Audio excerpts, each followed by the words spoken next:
Hello बच्चों, और ये है आपका प्यारा सा क्यूट सा छोटा सा channel Jain academy. I self Rahul Chhabra. तो अब अपना नेक्स्ट जो टॉपिक है वो नेक्स्ट टॉपिक आता है कि डाइपोल मोमेंट के एक्सिस पे अपन ने इंटेंसिटी निकाली थी। एक्सिस पे इंटेंसिटी का फॉर्मूला आया था 2kp/r³। ये अपन ने पिछले वीडियो में देख लिया था। अब नेक्स्ट अपन को निकालना है डाइपोल के इक्वेटोरियल पॉइंट के ऊपर इंटेंसिटी ऑफ इलेक्ट्रिक फील्ड की वैल्यू क्या होगी due to electric dipole. Clear? थोड़ा सा इसका डायग्राम जो है वो इम्पोर्टेंट है। डायग्राम को समझना। डायग्राम में बहुत अच्छी अच्छी चीज़ें हैं इसके अंदर। जैसे मान लो ये तो मैंने माइनस का क्यू चार्ज मान लिया, ये मैंने प्लस का क्यू चार्ज मान लिया, और दोनों के बीच के सेपरेशन जो है वो कितनी है 2a है। तो ये वाली लेंथ तो कितनी हो गई a हो गई, और ये वाली लेंथ भी कितनी हो जाएगी a हो जाएगी। हे भगवान ऐसे ही है भैया, ऐसे ही चलती रहेगी चीज़ें। अब यहाँ पर मैंने मान लिया कि ये जो है ये क्या है, डाइपोल का इक्वेटर है इक्वेटर। ये डाइपोल का इक्वेटर है, और अपन को ये फाइंड आउट करना है कि इस इक्वेटोरियल पॉइंट पे जो पॉइंट P है उस पॉइंट P की सेंटर से डिस्टेंस अपन क्या मानते हैं, r मानते हैं। तो मुझे इस r डिस्टेंस पे जो पॉइंट P है जो इक्वेटर पे है, मुझे इस पे इंटेंसिटी ऑफ इलेक्ट्रिक फील्ड की वैल्यू फाइंड आउट करनी है due to that dipole. Clear है? तो अब इसको और समझते हुए चलना कि क्या चीज़ें हैं ये। देखो ये पॉइंट यदि एक्सिस पे आ जाता तो r डिस्टेंस पे एक्सिस आ जाती, फॉर्मूला होता 2kp/r³। ये पॉइंट यदि इक्वेटर पे चला गया तो r डिस्टेंस पे इक्वेटोरियल पॉइंट आ गया, इस पे इंटेंसिटी अपन फाइंड आउट कर लेंगे। ठीक है, तो मैं इसको मिटा देता हूँ क्योंकि अब यहाँ पे बहुत सारी चीज़ें और भी आने वाली है। देखो इस माइनस क्यू चार्ज से इस पॉइंट की जो डिस्टेंस होगी वो मैं मान लेता हूँ कि माइनस क्यू चार्ज से पॉइंट P की डिस्टेंस कितनी मैंने मान ली L। ठीक है, तो प्लस क्यू चार्ज से भी जो लेंथ होगी वो क्या L ही होगी, बिल्कुल L ही होगी, हो जाएगी L। तो माइनस क्यू चार्ज से डिस्टेंस L है, प्लस क्यू चार्ज से डिस्टेंस L है। ये एंगल यदि थीटा होगा तो ये वाला एंगल भी क्या होगा, थीटा ही होगा, हो जाएगा। मैं ये मान लेता हूँ, इसको मैंने थोड़ा सा और आगे बढ़ा दिया। क्यों बढ़ाया अभी समझ में आ जाएगा। और मैंने यहाँ पे एक पैरेलल लाइन ड्रॉ कर दी, इसकी कर दी, पैरेलल नहीं हुई, थोड़ी सी मुड़ गई है लाइन, तो अपन पैरेलल लाइन ड्रॉ कर देते हैं। ये मान लो ये इसके ये भी मुड़ गई ये भी मुड़ गई क्या। चलो फिर से मिटाते हैं, इसको ढंग से बनाने की कोशिश करते हैं। तो ये मैंने मान ली ये इसके पैरेलल लाइन, किसके पैरेलल, इसके एक्सिस के पैरेलल लाइन में ड्रॉ कर दी। तो एक चीज़ देखो, ये वाला एंगल यदि थीटा है तो ये वाला एंगल भी क्या होना चाहिए, थीटा ही होना चाहिए। ये वाला एंगल यदि थीटा है तो इसके पैरेलल में कितनी भी लाइंस ड्रॉ कर दूं तो ये वाला एंगल भी क्या बनेगा, थीटा ही बनेगा। ठीक है, क्यों लिया गया अभी समझ में आ जाएगा। डायग्राम समझते हो चलना, इंपॉर्टेंट डायग्राम है। फिर से समझना कि ये मेरे पास में डाइपोल हो गया, लेंथ इसकी 2a हो गई, तो मैंने इसको a और a में तोड़ लिया। ये लेंथ जिस पे अपन को इक्वेटोरियल पॉइंट पर निकालना है, सेंटर से उसकी डिस्टेंस कितनी है, r है। इससे मैंने यहाँ पे एक लाइन ड्रॉ करी, ये लेंथ l मैंने मान ली, तो ये लेंथ भी कितनी हो गई, l हो गई। इसको मैंने इस एक्सिस के पैरेलल एक लाइन ड्रॉ कर दी, तो ये वाला एंगल यदि थीटा है तो ये वाला एंगल जो होगा ये थीटा होगा, आमने सामने के एंगल। ये वाला एंगल यदि थीटा है तो ये वाला एंगल भी क्या होगा, थीटा ही होगा। क्लियर है यहाँ तक? इसको मैंने नाम दे दिया A पॉइंट, इसको मैंने नाम दे दिया B पॉइंट, दे दिया। अब देखो यहाँ से माइनस क्यू चार्ज के कारण जो इस पॉइंट P पर, ठीक है, इसको छोटा सा मैं नाम दे दिया P, तो माइनस क्यू चार्ज के कारण पॉइंट P पे जो इंटेंसिटी होगी वो मैं लिख रहा हूँ कितनी होगी, क्यू चार्ज से r डिस्टेंस पे इंटेंसिटी कितनी होती है, kq/r²। तो क्यू चार्ज से l डिस्टेंस पे इंटेंसिटी कितनी हो जाएगी, ये हो जाएगी kq/l², हो जाएगी। ऐसे ही यदि मैं EB लिखूंगा तो क्या EB भी वही आएगा, बिल्कुल वही आएगा। चार्ज वही Q है, लेंथ वही L है, तो इंटेंसिटी वही बनेगी kq/r² यानी कि kq/l²। क्लियर? अब देखो E और EB की क्या डायरेक्शन कैसी होगी, डायरेक्शन अपन कैसे निकालते हैं, पॉजिटिव से डायरेक्शन कैसी होती है, इंटेंसिटी की डायरेक्शन पॉजिटिव से कैसी होती है, आउटवर्ड, और नेगेटिव से कैसी होती है, इनवर्ड।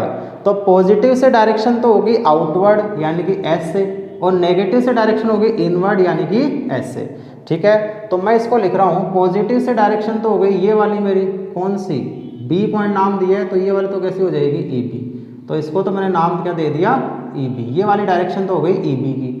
और ई ए की डायरेक्शन कैसे होगी, इनवर्ड, तो ई ए की डायरेक्शन मैंने ऐसे बना दी, ये जो डायरेक्शन बनेगी ये वाली डायरेक्शन कैसे होगी, ई ए की डायरेक्शन होगी, ये इसको नाम दे दिया अपन ने ई ए। समझ में आ रही चीज, तो एक तो ई ए आ गया और एक ई बी आ गया। अब समझो, कंपोनेंट लेना अपन जानते हैं, किसी भी वेक्टर का थीटा के डायरेक्शन में कंपोनेंट लेते हैं तो कैसा आता है, कोस में, और थीटा के अपोजिट लेते हैं तो कैसा आता है, साइन में। ई और ई बी के कंपोनेंट लेने हैं। ई ए का यदि मैं थीटा की डायरेक्शन में कंपोनेंट लेता हूँ इधर की तरफ, तो इधर की तरफ क्या बनेगा, ये बन जाएगा ई ए कोस थीटा बन जाएगा। और इस ई ए का यदि मैं थीटा के अपोजिट कंपोनेंट लेता हूँ तो ये वाला क्या बनेगा, ये बनेगा ई ए साइन थीटा बन जाएगा। देखो इसमें डायग्राम ही है, डायग्राम समझ में आ गया तो बाकी और कुछ नहीं है इसके अंदर। ऐसे ही इस ई बी का मैं थीटा के डायरेक्शन में कंपोनेंट यदि लेता हूँ तो ई बी का यदि मैं थीटा के डायरेक्शन में कंपोनेंट लूंगा तो क्या बनेगा, ये बनेगा ई बी कोस थीटा। और थीटा के अपोजिट यदि मैं कंपोनेंट लूंगा ये वाला, तो ये क्या बन जाएगा, ई बी साइन थीटा बन जाएगा। तो अब अपने पास में 4 इंटेंसिटीज आ गई, E A cos theta, E A sine theta, E B cos theta, E B sine theta आ गई। ई ए और ई बी तो आपस में इक्वल है, तो अपन पहले भी देख चुके हैं। तो ई ए साइन थीटा और ई बी साइन थीटा भी आपस में इक्वल होंगे। दो सेम मैग्नीट्यूड अपोजिट डायरेक्शन यदि होता है तो दोनों एक दूसरे को कैंसिल आउट कर देते हैं। तो ई ए साइन थीटा और ई बी साइन थीटा तो एक दूसरे को कैंसिल आउट कर देंगे, हो जाएगा। लेकिन ई ए कोस थीटा और ई बी कोस थीटा दोनों ही सेम डायरेक्शन में है, तो दोनों ही सेम डायरेक्शन में है, तो उस कंडीशन में दोनों क्या हो जाएंगे, ऐड हो जाएंगे। और नेट इंटेंसिटी जो बनेगी इक्वेटर पे जो नेट इंटेंसिटी बनेगी वो क्या बन जाएगी, E A cos theta plus E B cos theta. लेकिन ई और ई बी तो आपस में इक्वल है, तो ई और ई बी आपस में इक्वल है, तो मैं नेट इंटेंसिटी अपन क्या लिख सकते हैं, नेट इंटेंसिटी अपन लिख सकते हैं 2 ई ए कोस थीटा। कोई सी भी एक ले लो, 2 ई बी कोस थीटा लिख लो या 2 ई ए कोस थीटा लिख लो, एक ही बात है, क्योंकि ई और ई बी आपस में इक्वल है। तो ये आ गया 2 ई ए कोस थीटा, ठीक है। यहाँ तक अपने समझ में आ जाती है कि इक्वेटर पे जो इंटेंसिटी बनती है वो बनती है 2 ई ए कोस थीटा। अब देखो यहाँ से इक्वेटर पे इंटेंसिटी की वैल्यूज पुट करो। ई ए तो कितना है, ई ए कितना है, के क्यू बाई एल स्क्वायर, तो ये तो अपने पास में है के Q by L square. Cos theta कितना है, कोस थीटा निकालो, ए भगवान कोस थीटा फिर आ गया, ये कोस थीटा साइन थीटा पीछे ना छोड़ते हमारा। कोस थीटा क्या होता है, बेस अपॉन हाइपोटेन्यूज होता है। बेस क्या है इस पूरे ट्राइंगल में, देखोगे किसी भी एक में ले लो, चाहे तो इसमें ले लो और चाहे इसमें ले लो, ठीक है। बेस क्या है ए और हाइपोटेन्यूज क्या है एल, तो कोस थीटा क्या हो जाएगा, इस कोस थीटा की जगह अपन लिख सकते हैं ए बाई एल, तो ये हो जाएगा ए अपॉन एल। अब इसको मैं थोड़ा सा रीअरेंज करके लिख रहा हूँ, इक्वेटर पे इंटेंसिटी हो जाएगी 2, ठीक है, या पहले के ले लो, के क्यू, ठीक है, ऐसे लिखो के Q 2a into 2a divide by L square, L में कितना हो जाएगा, एल क्यू हो जाएगा। q इंटू 2a क्यों लिखा है, कोई बता सकता है, क्योंकि q इंटू 2a अपन क्या बोलते हैं, डाइपोल मोमेंट होता है p। तो इक्वेटर पे जो इंटेंसिटी बनी है वो इंटेंसिटी बनी है kp अपॉन एल क्यू बनी है। अब l की वैल्यू पुट करनी है, l क्या चीज़ है, हाइपोटेन्यूज। तो 9th-10th में अपन पढ़ते हैं बेस का स्क्वायर प्लस परपेंडिकुलर का स्क्वायर इक्वल टू हाइपोटेन्यूज का स्क्वायर, यानी कि मैं बोल सकता हूँ एल स्क्वायर इक्वल टू क्या हो सकता है, R square plus A square हो सकता है। स्क्वायर हटा दूंगा तो इधर रूट चला जाएगा, रूट का मतलब पावर कितनी हो जाएगी 1/2, तो स्क्वायर मैंने हटा दिया तो पावर कितनी हो गई 1/2। लेकिन मुझे तो क्या चाहिए, एल क्यूब, तो दोनों तरफ क्यूब कर दो, तो एल क्यूब क्या हो जाएगा, R square plus A square की पावर 3/2 हो गई।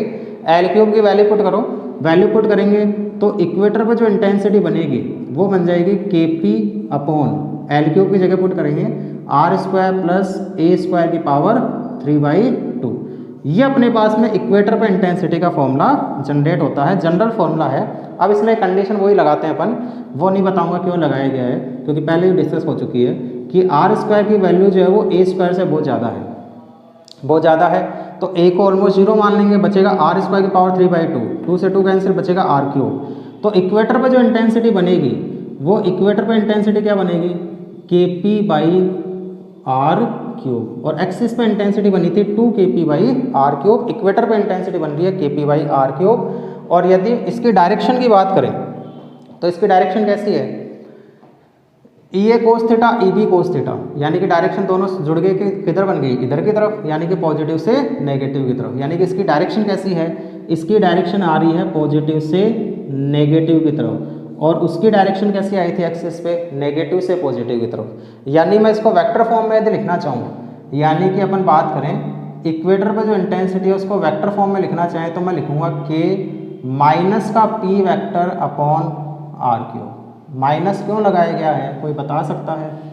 क्योंकि डाइपोल मोमेंट की डायरेक्शन होती है नेगेटिव से पॉजिटिव, इस पर इंटेंसिटी की डायरेक्शन आई है पॉजिटिव से नेगेटिव। डाइपोल मोमेंट के अपोजिट डायरेक्शन में इंटेंसिटी की डायरेक्शन आई है, और अपोजिट डायरेक्शन को अपन हमेशा नेगेटिव से शो करते हैं। तो यहाँ पे इसका मतलब नेगेटिव सिंबल ये बता रहा है कि इंटेंसिटी की डायरेक्शन और डाइपोल मोमेंट की डायरेक्शन दोनों कैसी है, एक दूसरे के अपोजिट है। इसका मतलब डाइपोल मोमेंट की डायरेक्शन तो फिक्स है नेगेटिव से पॉजिटिव की तरफ, एक्सिस पे इंटेंसिटी आती है नेगेटिव से पॉजिटिव यानी कि डाइपोल मोमेंट की डायरेक्शन में ही, और इक्वेटर पे इंटेंसिटी आती है पॉजिटिव से नेगेटिव यानी कि डाइपोल मोमेंट के अपोजिट डायरेक्शन में। तो ये अपने पास में इक्वेटर पे इंटेंसिटी का फॉर्मूला जनरेट हो जाता है। इंपॉर्टेंट डेरिवेशन है, तब बोर्ड में कई बार पूछी गई है और आगे पूछने के भी चांसेज है, एक्सिस पे या इक्वेटर पे, दोनों पे ही पूछी जाती है।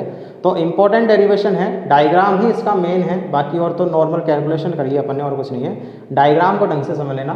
तो अब यहाँ से देखो, यदि मैं रिलेशन निकालना चाहूँ, रिलेशन किसके बीच में, अरे अपने रिलेशन नहीं, इंटेंसिटीज के relation, relation between intensity of electric field on the axis and equator of dipole।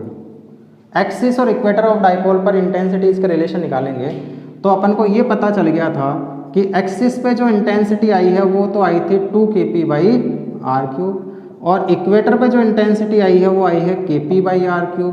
तो मैं इसको लिख सकता हूँ कि E एक्सिस जो होगा वो हो जाएगा 2 × E इक्वेटर। हो सकता है क्या, एक्सिस पे इंटेंसिटी इक्वेटर पे इंटेंसिटी की क्या है, डबल है। तो यदि न्यूमेरिकल आता है और अपन इक्वेटर पे इंटेंसिटी निकाल लेते हैं तो उसको डबल कर देना, एक्सिस पे इंटेंसिटी पता चल जाएगी। ठीक है, ऐसा फॉर्मूला लगा के कैलकुलेशन करने की जरूरत नहीं है, सीधा अपन केवल एक इस फॉर्मूले से एक्सिस वाली या इक्वेटर वाली इंटेंसिटी निकाल लेंगे। जैसे इक्वेटर वाली मान लो मैंने निकाल ली, तो एक्सिस वाली मुझे निकालनी होगी, तो मैं ये फॉर्मूला लगा के फिर से कैलकुलेट नहीं करूँगा, मैं सीधा उसका डबल कर दूंगा। जो ये आई है उसका डबल कर दो तो मेरे पास में एक्सिस पे इंटेंसिटी जो है उसका फॉर्मूला जनरेट हो जाएगा।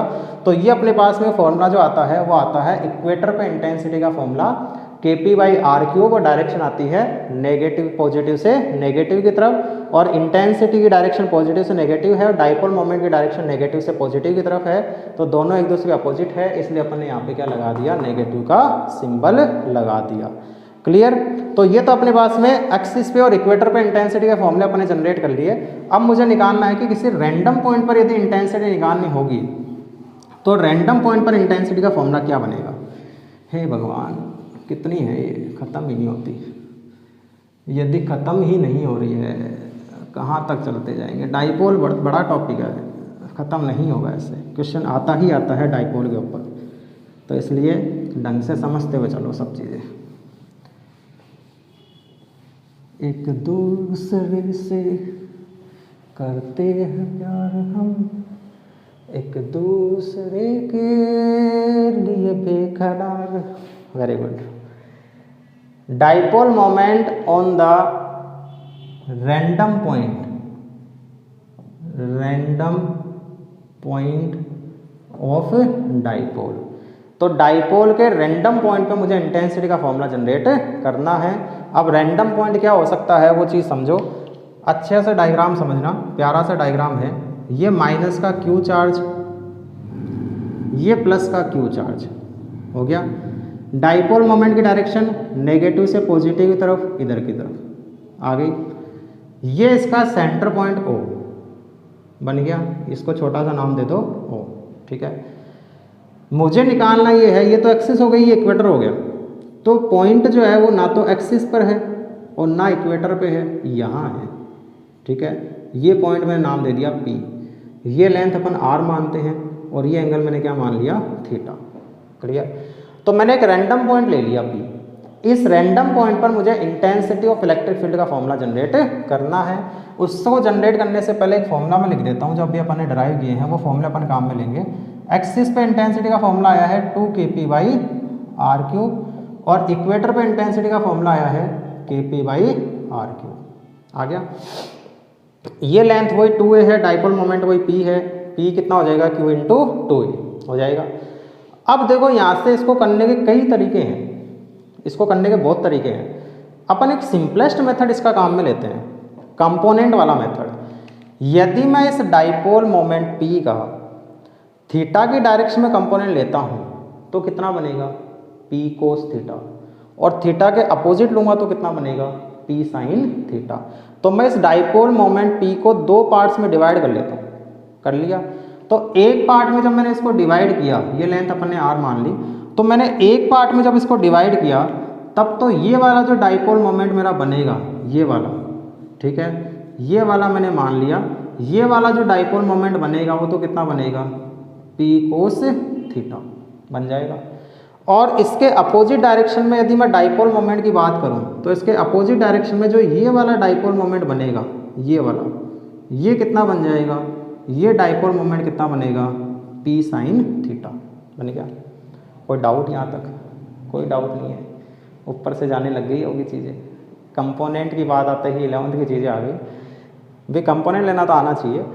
p का इस डायरेक्शन कंपोनेंट लेंगे तो p cos थीटा, p का इस डायरेक्शन कंपोनेंट लेंगे तो p sin थीटा। क्लियर? तो अब देखो, अब इस पॉइंट के लिए एक तो डाइपोल ये बन गया p cos थीटा वाला, एक डाइपोल ये बन गया p sin थीटा वाला, ठीक है। इसको मैं थोड़ा सा इधर बढ़ा देता हूँ, कोई फर्क नहीं पड़ेगा। इसको मैं थोड़ा सा पीछे बढ़ा देता हूँ, इससे भी कोई फर्क नहीं पड़ने वाला। हो गया? क्या dipole moment p cos theta के लिए, क्या ये एक पूरा डाइपोल बन गया? बन गया, जिसका डाइपोल मोमेंट क्या है p cos थीटा। ये पूरा एक डाइपोल बन गया जिसका डाइपोल मोमेंट कितना है p sin थीटा। तो अब मैं ये बात कर लूँ कि p cos थीटा डाइपोल के लिए क्या पॉइंट p इस डाइपोल की एक्सिस पर ही है कि नहीं है? यदि डाइपोल ये वाला है तो ये डाइपोल यदि है तो पॉइंट p जो है वो इस डाइपोल की एक्सिस पर ही तो है, ठीक है। और p sin थीटा डाइपोल के लिए ये पॉइंट p जो है वो क्या इसके इक्वेटर पे है। तो इस डाइपोल मोमेंट के लिए तो मैं एक्सिस वाला फॉर्मूला लगा सकता हूँ और इस डाइपोल मोमेंट के लिए मैं इक्वेटर वाला फॉर्मूला लगा सकता हूँ। तो यदि मैं एक्सिस वाला फॉर्मूला काम में लूँ, मैंने उसको नाम दे दिया E1, दे दिया। E1 क्या होगा? E1 ये हो जाएगा, एक्सिस पे इंटेंसिटी का फॉर्मूला 2kp/r³, लेकिन कब है? जब डाइपोल मोमेंट p था। अब डाइपोल मोमेंट कितना है p cos थीटा एक्सिस पे। तो एक्सिस पे p cos थीटा है तो मैं फॉर्मूला क्या लगा दूंगा 2kp cos थीटा/r³। ये चीज़ समझ में आई है या नहीं आई है? एक्सिस पर इंटेंसिटी का फॉर्मूला होता है 2kp/r³ होता है, लेकिन ये कब होता है? जब डाइपोल मोमेंट कितना होता है p। फिलहाल डाइपोल मोमेंट कितना है p को भी, डाइपोल मोमेंट p होगा तो 2kp cos थीटा लगा देंगे, p1 होगा तो 2kp1 cos थीटा 2kp1/r³ लगा देंगे, p2 होगा तो 2kp2/r³ लगा देंगे, चाहे x होगा तो 2kpx/r³ लगा देंगे। अभी कितना है p cos थीटा, तो फॉर्मूला क्या लग गया 2kp cos थीटा/r³। अच्छा, ये तो आ गया इस पॉइंट के ऊपर इंटेंसिटी एक्सिस के कारण, इस डाइपोल मोमेंट के कारण। इसके कारण ये कौन, इस डाइपोल के लिए पॉइंट कैसे है? इक्वेटर पे है, तो इसको मैंने E2 नाम दे दिया। E2 कितना होगा? क्या kp sin थीटा/r³ होगा? अरे होगा कि नहीं होगा? इक्वेटर पे इंटेंसिटी का फॉर्मूला है kp/r³, लेकिन कब है? जब डाइपोल मोमेंट p था। अब डाइपोल मोमेंट कितना है p sin थीटा, तो फॉर्मूला क्या बन गया kp sin थीटा/r³। समझ में आ रही चीज? डायरेक्शंस देखो, डायरेक्शन किधर किधर होगी। एक्सिस पर इंटेंसिटी की डायरेक्शन अपन ने देखी थी कि एक्सिस पर इंटेंसिटी जो होती है उसकी डायरेक्शन डाइपोल मोमेंट की डायरेक्शन में ही होती है, देखा था। तो एक्सिस पर जो इंटेंसिटी की डायरेक्शन बनेगी वो क्या डाइपोल मोमेंट की डायरेक्शन ये वाली है, तो एक्सिस पर इंटेंसिटी की डायरेक्शन ये वाली तो बनेगी। ये क्या बनेगी? E1 बन जाएगी। इक्वेटर पे जो इंटेंसिटी की डायरेक्शन होती है वो डाइपोल मोमेंट के अपोजिट डायरेक्शन में होती है। डाइपोल मोमेंट की डायरेक्शन ये वाली है तो इसका अपोजिट डायरेक्शन कौन सी होगी? इसके अपोजिट डायरेक्शन जो बनेगी वो कौन सी बनेगी? ये वाली बन जाएगी। ये कौन सा हो जाएगा E2। क्लियर, कोई डाउट है यहाँ तक? नहीं है। E1 और E2 के बीच का एंगल कितना है? 90 डिग्री है, 90 डिग्री। तो जब E1 और E2 दो वेक्टर्स के बीच का एंगल 90 डिग्री होता है या थीटा होता है, तो रिजल्टेंट जो इंटेंसिटी बनेगी वो बन जाएगी रूट में E1 square plus E2 square plus 2E1 E2 कोस 90। कोई डाउट नहीं है? ढंग से समझते हो चलना, अच्छा टॉपिक है। E1 और E2 की वैल्यू पुट कर दो, E रिजल्टेंट रूट में। E1 तो कितना है 2 kp cos theta by R cube, E2 कितना है kp sine theta by R cube. तो E1 तो हो जाएगा 2 kp cos theta by R cube और E2 हो जाएगा kp sine theta by R cube, इसका भी होल स्क्वायर और इसका भी होल स्क्वायर। कोस 90 जीरो होता है तो आगे वाली टर्म जो पूरी जीरो हो जाएगी। क्लियर? और देखो अब थोड़ी सी कैलकुलेशन स्ट्रॉन्ग तुम्हारी होनी चाहिए इस टॉपिक को समझने के लिए। 2 kp बाई आर या kp बाई आर क्यूब का whole square, kp by R cube का होल स्क्वायर कॉमन ले सकते हैं। स्क्वायर को रूट से बाहर लाएंगे तो स्क्वायर हट जाएगा, यानी कि बाहर क्या निकलेगा kp बाई आर क्यूब। ठीक है, ओके। और आगे बढ़ो, रूट में अंदर क्या बचा 2 कोस थीटा। 2 कोस थीटा का स्क्वायर कितना होगा 4 कोस स्क्वायर थीटा। 2 का स्क्वायर 4 और कोस थीटा का square cos square theta. kp by R cube तो बाहर आ चुका, साइन थीटा का स्क्वायर क्या होगा साइन स्क्वायर थीटा। ओके, ठीक है। और देखो इसको मैं ऐसे तोड़ सकता हूँ, तोड़ कैसे सकते हैं kp बाई आर क्यूब, तो ऐसे कैसे रूट में 4 कोस स्क्वायर थीटा को मैं लिख सकता हूँ 3 cos square theta plus cos square theta. हो सकता है वापस से 4 कोस स्क्वायर थीटा बन जाएगा प्लस का साइन स्क्वायर थीटा। आप समझ में आ रही हो कि मैंने ऐसा क्यों किया। Sine square theta plus cos square theta क्या होता है 1 होता है 1। तो रिजल्टेंट जो इंटेंसिटी बनेगी वो क्या बन जाएगी kp by R cube root में, ये तो हो गया 1, तो 1 प्लस 3 कोस स्क्वायर थीटा। ये जो फॉर्मूला बनता है ये रैंडम पॉइंट के ऊपर इंटेंसिटी का फॉर्मूला बनता है। अब देखो ये फॉर्मूला लगा के देख लो क्या एक्सिस पे और इक्वेटर पे काम करता है। एक्सिस पर ही आ गया तो थीटा कितना हो जाएगा, यदि पॉइंट एक्सिस पर ही आ गया तो थीटा कितना होगा 0। तो फॉर्मूला एक्सिस वाला बन जाना चाहिए। पुट करके देखो कोस स्क्वायर 0, कोस 0 की वैल्यू, कोस 0 की वैल्यू आ गया फिर से, कोस 0 की वैल्यू होती है 1। तो ये हो गया यहाँ पे, ये तो 1 यानी कि 3 प्लस 1, 3 प्लस 1 कितना होगा 4, 4 का रूट 2 यानी कि 2 kp बाई आर क्यूब आ गया, 2 kp बाई आर क्यूब हो गया। यदि इक्वेटर पे पहुंच जाते हैं तो थीटा कितना हो जाएगा 90। इक्वेटर पे पहुंचते थीटा 90 हो जाएगा। थीटा 90 पुट करके देखो कोस 90 की वैल्यू 0, ये पूरा 0, रूट 1 का रूट 1 यानी कि क्या बचा kp बाई आर क्यूब। फिर से आ गया इक्वेटर पे kp by R cube. Clear? तो ये अपना जनरल फॉर्मूला है। अब 60 डिग्री पे हो, 30 डिग्री पे हो, 70 पर हो, 90 पे हो, जो भी हो उसके अकॉर्डिंग अपन इस फॉर्मूले के अंदर थीटा की वैल्यू पुट करके आंसर निकाल सकते हैं। अब देखो इस रिजल्टेंट की डायरेक्शन क्या होगी। डायरेक्शन के लिए मैंने मान लिया कि जो रिजल्टेंट अपना बना है वो रिजल्टेंट मैंने मान लिया कि वो इधर की तरफ जा रहा है। मिड से होके जाएगा क्या, मिड से होके तो नहीं जा सकता। क्यों नहीं जा सकता, क्योंकि E1 और E2 का मैग्नीट्यूड ही अलग अलग है, तो मिड से होके तो नहीं जाएगा। मैंने मान लिया कि उसने E1 से जो एंगल बनाया है वो कितना बनाया है अल्फा बना लिया। तो अपने पास में रिजल्टेंट निकालने का फॉर्मूला होता है, रिजल्टेंट की डायरेक्शन निकालने का फॉर्मूला क्या होता है tan अल्फा। tan अल्फा अपन क्या बोलते हैं, tan अल्फा क्या होता है भाई, tan अल्फा क्या होता है, जिससे एंगल बनाते हैं वो पहले आता है कि जिससे नहीं बनाते वो पहले आता है। जिससे एंगल नहीं बनाया गया वो पहले आता है। मैं भाई कई बार बता चुका हूँ। तो E2 से एंगल नहीं बनाया गया है तो मैं बोलूँगा E2 साइन थीटा या और कुछ, थीटा या और कुछ, बताओ भाई थीटा या और कुछ, थीटा होगा कि और कुछ होगा। ये यहाँ पे एंगल जो आता है उसके अंदर इस फॉर्मूले में वो एंगल किसके बीच में होता है, दोनों वेक्टर्स के बीच का एंगल रहता है। तो दोनों वेक्टर्स के बीच का एंगल कितना है 90 डिग्री। तो E2 क्या हो जाएगा, E2 तो हो जाएगा sign 90 upon E1 plus E2 कोस 90 हो जाएगा इस तरह से। साइन 90 की वैल्यू 0, 1/2, 1/√2 नहीं, साइन 90 की वैल्यू 1 और कोस 90 की वैल्यू 0।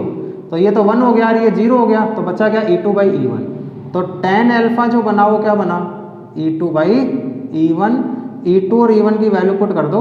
E2 की वैल्यू तो कितनी है, KP sine theta by R cube, तो ये तो अपने पास में है KP sine theta by R cube, और E1 कितना है 2 KP cos theta by R cube, तो ये आ जाएगा 2 KP cos theta by R cube हो जाएगा। KP से KP कैंसिल, आर क्यूब से आर क्यूब कैंसिल, नीचे बचा 2, ऊपर बचा sine theta by cos theta, तो tan अल्फा क्या हो जाएगा 1/2 sine theta upon cos theta. Sign theta by cos theta क्या होता है tan थीटा, तो tan अल्फा क्या हो जाएगा 1/2 tan थीटा। ये रिजल्टेंट की डायरेक्शन मेरे पास में आ जाएगी। ठीक है, तो ये रिजल्टेंट की डायरेक्शन हो गई, ये रिजल्टेंट का मैग्नीट्यूड हो गया KP by R cube root में 1 + 3 कोस स्क्वायर थीटा। तो ये जो डेरिवेशन अपन ने करी है, ये डेरिवेशन भी आपकी इंपॉर्टेंट है, और ये जो फॉर्मूले अपन ने जनरेट किए हैं, जनरल फॉर्मूले आ गए, तो इससे अपन एक्सिस पे और इक्वेटर पे फाइंड आउट कर सकते हैं। बस एक चीज़ इसमें ध्यान क्या रखनी है, ध्यान ये रखनी है कि जो P डाइपोल मोमेंट बना था उसका मैंने एक तो कंपोनेंट लिया P कोस थीटा और एक कंपोनेंट लिया P sine theta. P cos theta बना वो तो एक्सिस का काम करने लग गया, और P साइन थीटा जो बना वो इक्वेटर का काम करने लग गया। तो एक्सिस पे इंटेंसिटी डाइपोल मोमेंट की डायरेक्शन में ही होती है, तो उसको E1 नाम दे दिया। इक्वेटर पे जो इंटेंसिटी होती है वो डाइपोल मोमेंट के अपोजिट डायरेक्शन में होती है। डाइपोल मोमेंट ऐसे जा रहा है तो इंटेंसिटी ऐसे चली जाएगी, वो E2 हो गया। P यदि डाइपोल मोमेंट होता है तो फॉर्मूला बनता है 2 KP बाई आर क्यूब, लेकिन P कोस थीटा है तो फॉर्मूला बन जाएगा 2 KP cos theta by R cube. यदि P डाइपोल मोमेंट होता है तो फॉर्मूला बनता है इक्वेटर पे KP बाई आर क्यूब, लेकिन P साइन थीटा है तो फॉर्मूला बन जाएगा KP sine theta by R cube बन जाएगा। फिर रिजल्टेंट निकालने का तरीका अपने पास में होता ही है, दो वेक्टर का रिजल्टेंट अपन किस तरह से निकालते हैं। तो रिजल्टेंट अपन ने निकाल लिया, फॉर्मूला रिजल्टेंट निकाला, तो कैलकुलेशन अपन ने करी है, फॉर्मूला ही बना root KP by R cube root में 1 + 3 कोस स्क्वायर थीटा, और डायरेक्शन अपन ने निकाल ली। यदि मैं अल्फा इससे लेता, देखो इससे भी लिया जा सकता है, अल्फा यदि मैं इससे लेता तो फॉर्मूला बनता E1 sign 90 upon E2 + E1 कोस 90 बनता। तो फॉर्मूला यहाँ पे tan थीटा की जगह कोट थीटा आ जाता, और कुछ नहीं होता। ठीक है, बाकी सेम चीज़ें रहती। तो वो डिपेंड करेगा कि अपन ने क्या अल्फा एंगल किससे लिया है रिजल्टेंट का। E1 से लिया है तो ऐसा एंगल बनेगा, E2 से लिया तो कैसा रिजल्टेंट बनेगा, तो वो डिपेंड करेगा किसके अपन ने किससे एंगल बना के लिया है। तो बाकी ये अपना रैंडम पॉइंट के ऊपर इंटेंसिटी ऑफ इलेक्ट्रिक फील्ड का फॉर्मूला जो जनरेट हो गया, तो अपन ने एक्सिस पे कर लिया, इक्वेटर पे कर लिया और रैंडम पॉइंट पे कर लिया, तीनों पर ही अपन ने इंटेंसिटी ऑफ इलेक्ट्रिक फील्ड के फॉर्मूले जो जनरेट कर लिए हैं। तो अब अपन से कुछ भी पूछा जाए, डेरिवेशन तीनों की इंपॉर्टेंट है, एक्सिस और इक्वेटर वाली ज़्यादा इंपॉर्टेंट है, कई बार पूछी गई है एग्जाम में, और होप्स ऑफ पूछी जाती है और आगे भी पूछी जाएगी, इसलिए डेरिवेशन भी ध्यान रखनी है, और साथ के साथ फॉर्मूले तो ध्यान रखने ही है कि फॉर्मूला क्या बनेगा। डिस्टेंस को डबल कर दोगे तो इंटेंसिटी कितनी हो जाएगी, डिस्टेंस को हाफ कर दोगे तो इंटेंसिटी कितनी हो जाएगी, डिस्टेंस को डबल करेंगे तो इंटेंसिटी 1/8 टाइम हो जाएगी, डिस्टेंस को हाफ कर देंगे तो इंटेंसिटी 8 टाइम्स हो जाएगी एक्सिस पे। ऐसे इक्वेटर पे भी सेम वैसा ही होगा। तो ये चीज़ें ध्यान रखनी है। बाकी ये अपना टॉपिक जो है, तीनों टॉपिक अपन ने पढ़ लिए हैं कि एक्सिस पर इंटेंसिटी का फॉर्मूला, इक्वेटर पर इंटेंसिटी का फॉर्मूला और रैंडम पॉइंट पर इंटेंसिटी का फॉर्मूला, तो ये अपने सारे कंप्लीट हो गए हैं। नेक्स्ट अपने पास में आएगा कि इसमें टॉर्क कितना लगता है, वर्क डन कितना होता है, रोटेट करने में वर्क डन कितना होता है, एनर्जी कितनी होती है, तो वो भी और बहुत इंपॉर्टेंट चीज़ें चलेगी डाइपोल के लिए। तो नेक्स्ट वीडियो के अंदर अपन डाइपोल को ऑलमोस्ट कंप्लीट कर देंगे। उसके बाद में अपना नेक्स्ट जो टॉपिक बचेगा वो इलेक्ट्रिक फ्लक्स और गॉस लॉ बचेगा, तो वो टॉपिक और देख लेंगे। बाकी चैप्टर जो है काफ़ी कुछ कंप्लीट हो गया है। क्वेश्चंस इसके निकालते हुए चलो, न्यूमेरिकल्स निकालते हुए चलो, जो एग्जाम्स में आए हुए क्वेश्चन है वो निकालते हुए चलो। बाकी मैक्सिमम क्वेश्चन तो मैंने यहाँ पे करवा दिए हैं तुम्हें, और भी क्वेश्चन जो है वो देख लेना, यदि कोई डाउट है तो फिर पूछ लेना मुझसे किसी भी तरह का। तो ये अपने पास में एक टॉपिक था जो अपना कंप्लीट हो गया। तो चैनल को लाइक, सब्सक्राइब, शेयर करते रहो और आगे ऐसे ही पढ़ते रहो, और चूहे की तरह उतरना बंद कर दो। जब पढ़ रहे हो तो उस टाइम पे नोट्स लेके बैठना, कॉपी पेन लेके बैठना, नोट्स बनाते हुए चलना, और नोट्स बनाते हुए पढ़ते हुए चलना, तभी समझ में आएगा कि ऐसा नहीं चूहे की तरह उतरते जा रहे हो और ये पढ़ते जा रहे हो, ऐसा नहीं होना चाहिए। साथ के साथ पढ़ते हुए चलो, नोट्स बनाते हुए चलो और साथ में मज़े करते हुए चलो।